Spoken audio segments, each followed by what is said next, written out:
Hello everyone, welcome back to my channel. कैसे हैं आप लोग? आई होप अच्छे ही होंगे। तो आज मैं बात करूंगी गुरुवार के दिन कुछ ऐसे कार्य किए जाएं जिससे जीवन में आने वाली परेशानियां दूर हो जाएं। तो कुछ ऐसे उपाय हैं जिनसे आप अपने जीवन में आने वाली परेशानियों से निजात पा सकते हैं। गुरु ग्रह को मजबूत करने के उपाय बताने से पहले मैं आपको कुछ ऐसे कार्य के बारे में बताना चाहती हूँ जो कि हमें गुरुवार को बिल्कुल नहीं करने चाहिए। अगर हम वो कार्य गुरुवार को करते हैं तो हमारा गुरु ग्रह कमजोर होता है और हमारे ऊपर उसका नकारात्मक असर पड़ता है और हम अनेक तरह की परेशानियों से घिर जाते हैं। तो जो काम हमें सबसे पहले नहीं करना है वो है कि हमें अपने घर से कबाड़ को नहीं हटाना है। अगर हम ऐसा करते हैं तो हम अपना गुरु ग्रह खराब करते हैं। गुरुवार के दिन हमें घर में पोछा भी नहीं लगाना चाहिए। उस दिन हमें पानी और झाड़ू से भी घर को धुलना नहीं है। अगर हम चाहें तो सिर्फ झाड़ू लगा सकते हैं घर में। वैसे आजकल पोछा लगा लेते हैं लोग, लेकिन इस बात को ना हमारे पुराणों में मना किया गया है। अगर आप लोग के घर में नियम है कि पोछा लगाना जरूरी है तो आप इस काम को कर सकते हैं। खास बात जो हमें ध्यान रखनी है वो यही है कि हमें अपने घर की ना डीप क्लीनिंग नहीं करनी है। इस दिन हमें जाले बिल्कुल साफ नहीं करने हैं। इस बात का तो खास ध्यान रखना है कि जाले गुरुवार के दिन कभी भी आप साफ ना करें। और गुरुवार के दिन अगर आप संभव हो डस्टिंग ना करें तो वो ज़्यादा अच्छा है। लेकिन अगर ऐसा है कि भाई घर में बहुत ज़्यादा धूल है तो हल्की फुल्की डस्टिंग जो कि हम रूटीन में करते हैं सिर्फ वही करें।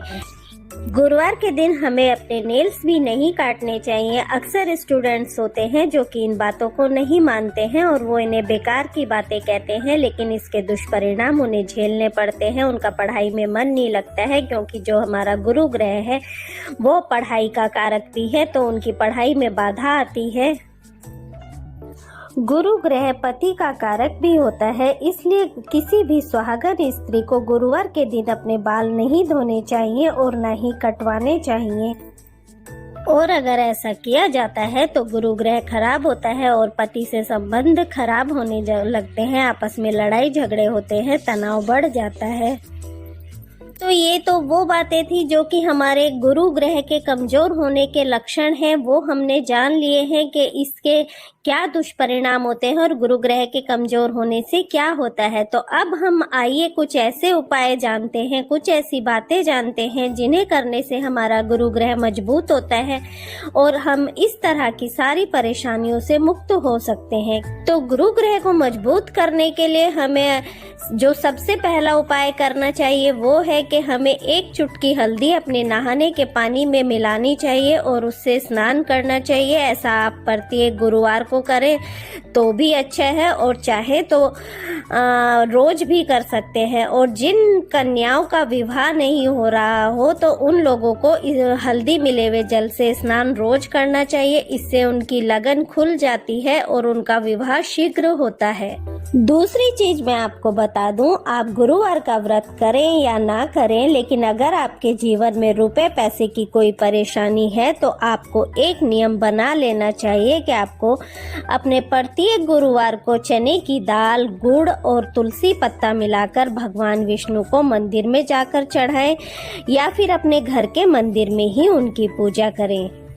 जीवन में ये उपाय चमत्कारिक परिवर्तन लाते हैं। आप ये ना सोचें कि ये बेकार के उपाय हैं, ये बहुत ही अचूक उपाय हैं। आप इन पर विश्वास करके देखिए। नेक्स्ट जो उपाय हमें करना है वो गंगा जल में हल्दी को मिलाकर उसे पूरे घर में छिड़कना है। वो इसलिए छिड़कना है क्योंकि अगर हमारे घर में लड़ाई झगड़े ज्यादा होते हैं, बीमारियां होती हैं या फिर परिवार के सदस्यों में गुस्सा बहुत ज्यादा हो जाता है, परिवार के सदस्य चिड़चिड़े हो जाते हैं और कभी ऐसा होता है कि हम घर से बाहर जाते हैं तो हमारा मन बहुत प्रसन्न रहता है, घूमते हैं फिरते हैं, लेकिन जब हम अपने घर वापस आते हैं तो हमारे मन में एक तरह की उदासी सी हो जाती है।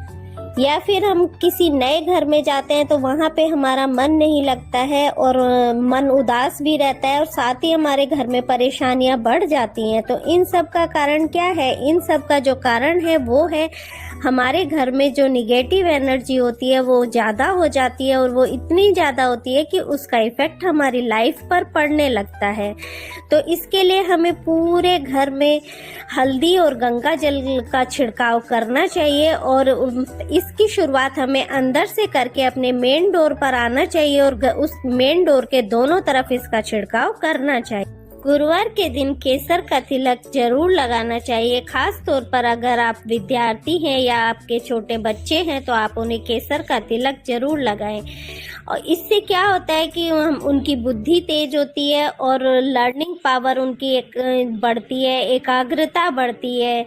और अगर आप केसर ना हो आपके पास तो आप हल्दी का तिलक भी लगा सकते हैं, और इसे अपने कंठ पर भी अवश्य। गुरुवार के दिन हल्दी में गंगा जल मिला करके और अपने मेन डोर के दोनों तरफ आपको स्वास्तिक जरूर बनाने चाहिए। इससे जो है नकारात्मकता दूर होती है और कोई भी नकारात्मक ऊर्जा हमारे घर में प्रवेश नहीं करती है। गुरुवार के दिन आपको जल में तुलसी पत्र और चने की दाल और गुड़ और हल्दी, ये सारी चीजें डाल करके केले के वृक्ष में इस जल को चढ़ाना चाहिए और अपने परिवार की उन्नति के लिए प्रार्थना करनी चाहिए। ये एक बहुत अचूक उपाय है, इससे हमारा गुरु ग्रह मजबूत होता है। गुरुवार के दिन हमें पीला भोजन करना चाहिए। परिवार के सभी सदस्य चने की दाल या बेसन का हलवा जब खाएंगे तो उनके ऊपर गुरु बृहस्पति की कृपा अवश्य ही होगी। और गुरुवार के दिन हमें पीले वस्त्र पहनने चाहिए और साथ ही हमें पीली वस्तुओं का दान करना चाहिए। इससे हमारा गुरु ग्रह मजबूत होगा और हमारे घर से धन संपत्ति की जो कमी है, परेशानियां हैं, वो दूर हो जाएंगी। अगर आप किसी शुभ काम के लिए घर से बाहर जा रहे हैं और आप चाहते हैं कि आपका वो काम अवश्य ही बने, तो आपको गुड़ खाकर घर से बाहर जाना चाहिए। इससे आपका काम जरूर बनेगा। अगर आप प्रॉपर्टी खरीदना चाहते हैं या इलेक्ट्रॉनिक गैजेट खरीदना चाहते हैं या सोना खरीदना चाहते हैं तो ये सब चीजें आप गुरुवार के दिन ही खरीदें, जो बहुत शुभ होगा। अगर कोई दुकान का उद्घाटन करना है तो वो भी गुरुवार के दिन ही करें। शादी भी अगर गुरुवार के दिन की जाए तो उससे पति पत्नी के रिश्ते अच्छे रहते हैं, उनके संबंध मधुर रहते हैं। गुरुवार के दिन जल में हल्दी मिलाकर सूर्य को जल चढ़ाना चाहिए, जिससे कि गुरु ग्रह हमारा मजबूत होता है। तो दोस्तों, ग्रहों की स्थितियां तो बदलती रहती हैं, लेकिन इन उपाय से हम काफी हद तक हम अपने बुरे वक्त की तीव्रता को कम कर सकते हैं और अपने घर में होने वाली परेशानियां, लड़ाई झगड़े, गुस्सा, चिड़चिड़ाहट और बच्चों का ना पढ़ना, इन सब परेशानियों को कम कर सकते हैं या दूर कर सकते हैं। तो लगातार आप इन उपाय को करते रहें। अगर आपको वीडियो अच्छी लगी हो तो प्लीज लाइक करना ना भूलिएगा और इस यूजफुल वीडियो को शेयर भी कीजिएगा, ताकि और लोग भी अपने घर में आने वाली परेशानियों से निजात पा सकें। और सब्सक्राइब जरूर कीजिएगा ताकि आप मेरी आगे आने वाली वीडियोस को भी देख सकें।